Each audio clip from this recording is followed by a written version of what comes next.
Hi everyone, welcome to the video. अभी हम एक और क्वेश्चन देखने वाले हैं। ये भी जेड टेस्ट का है। अगर आप पढ़ेंगे तो आपको समझ में आएगा। एक्सपीरियंसेस, ठीक है।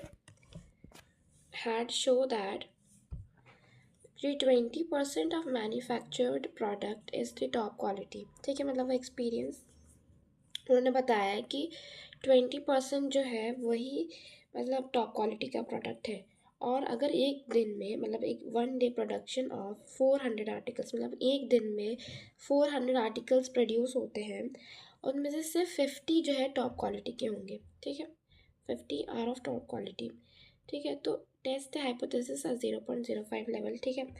ये टेस्ट जेड टेस्ट का है और इससे मैंने पहले वाली वीडियो में बताया था कैसे। देखो 0.05 के लिए वैल्यू कैसे निकालते हैं। देखो आपके पास 100 है, उसमें से माइनस करो 5 को, ठीक है।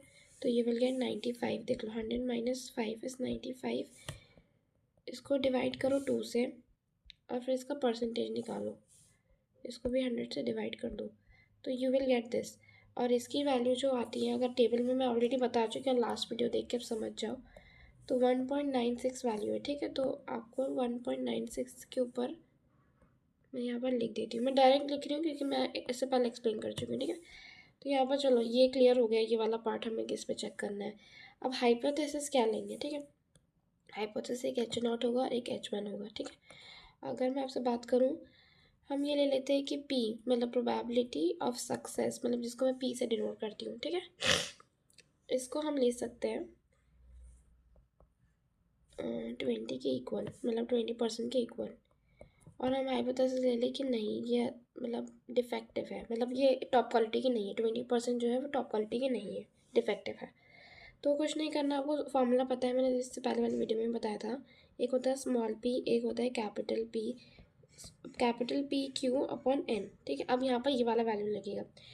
देखो 20% जो हो गया आपका, ये कैपिटल P हो गया, मतलब क्योंकि सक्सेस यही है कि प्रोडक्ट टॉप क्वालिटी का या फिर बैड क्वालिटी का, यही सक्सेस हम मानेंगे, ठीक है। यहाँ पर सक्सेस हम टॉप क्वालिटी मानेंगे क्योंकि यहाँ पर टॉप क्वालिटी दिया है। तो 20 मतलब 20 अपॉन 100 0.20, मतलब ये हुआ, ठीक है। अब यहाँ पर P की वैल्यू कैसे निकालोगे, तो 1 माइनस Q की वैल्यू निकाल लेती हूँ। कैपिटल Q लिखती हूँ, एक सेकेंड, ठीक है। तो 1 माइनस 2 0.20, ठीक है। तो आपको आ जाएगा 0.80, ठीक है। अब यहाँ पर कैपिटल P, अब यहाँ पर स्मॉल p पता है क्या होता है, x अपॉन एन। x जो है यहाँ पर, जैसे n क्या होता है, टोटल, जैसे टोटल 400 बन रहे हैं तो n। और ये जो 50 जो है, मतलब कि x जो है यहाँ पर हम लेते हैं। देखो एक प्रोबेबिलिटी होती है और एक सक्सेस होता है। प्रोबेबिलिटी आपको 20% दी थी, probability of getting good quality is 20%। एक होता है सक्सेस की प्रोबेबिलिटी देना, ठीक है। उसको हम यहाँ पर एक्स से डिनोट करते हैं, ठीक है। तो यहाँ पर सक्सेस अगर आप देखो, जो टॉप क्वालिटी की है 1 पॉइंट, मतलब सॉरी 1 पॉइंट बोल रही हूँ, 50%, 5 है, 50 सॉरी 50 है, ठीक है। यहाँ पर देखो मैं फिर से एक्सप्लेन करने, देखो यहाँ पर आपको एक्स की वैल्यू कैसे पता चलेगी। देखो एक्स जो है सक्सेस है। अब यहाँ पर हम सक्सेस किस चीज़ को लेंगे, देखो success negative, obviously success positive होती है, बट यहाँ पर क्वेश्चन में देखो सक्सेस आप कैसे भी अज्यूम कर सकते हो। यहाँ पर सक्सेस जो है टॉप क्वालिटी की है, ठीक है। तो यहाँ पर टॉप क्वालिटी की है, तो यहाँ पर हम 50% जो तो देखो एक्स की वैल्यू कैसे आएगी, मैं आपको एक्सप्लेन करती हूँ। अगर आप ये चीज़ समझो कि एक्स जो है यहाँ पर सक्सेस होता है, तो सक्सेस इन द सेंस मतलब यहाँ पर देखो सक्सेस, और यहाँ पर क्वेश्चन के ऊपर डिपेंड करता है। अगर यहाँ पर वो बैड क्वालिटी बोलता तो हम यहाँ पर बैड क्वालिटी को सक्सेस लेते, ठीक है। तो ये आपके क्वेश्चन के ऊपर डिपेंड करता है। यहाँ पर क्या करना है, सक्सेस यहाँ पर हमें 50 मिल गया है, ठीक है। देखो एन जो है आपका 400 हुआ, जो कि टोटल होता है, क्योंकि आपको बोला इन 1 day production of 100 article, 400 article, ठीक है। तो ये टोटल नंबर हो गया, ये टोटल हो गया। तो यहाँ पर आपका 50 जो सक्सेस हमने, अगर जैसे बैड क्वालिटी होता तो हमारे वो सक्सेस होता, तो जो भी उसका वो देते, ये तो प्रोबेबिलिटी हो गया, आपको ये पता चल गया। बट अब वो एक नंबर भी देंगे कि वो नंबर क्या है सक्सेस का। तो जैसे अगर बैड क्वालिटी होता है तो हम वो 50 लेते हैं, बट यहाँ पर टॉप क्वालिटी बोला तो हम वो लेंगे, ठीक है। सक्सेस टॉप क्वालिटी मानेंगे, 50 अपॉन 400 लेंगे, ठीक है। समझ में आ गया।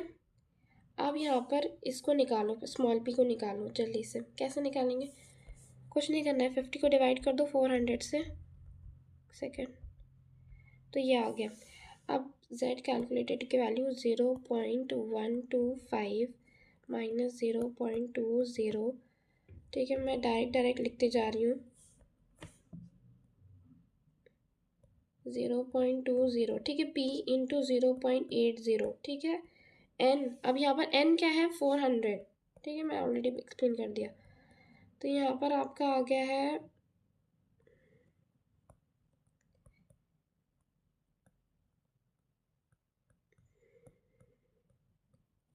तो फाइनल आंसर लिख देती हूँ मैं,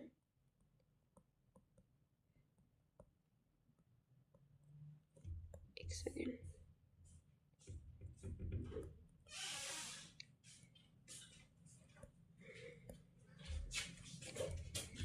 ठीक है। तो अब यहाँ पर आपको ये चीज़ समझ में आ गई है, समझ में आ गया है, ठीक है।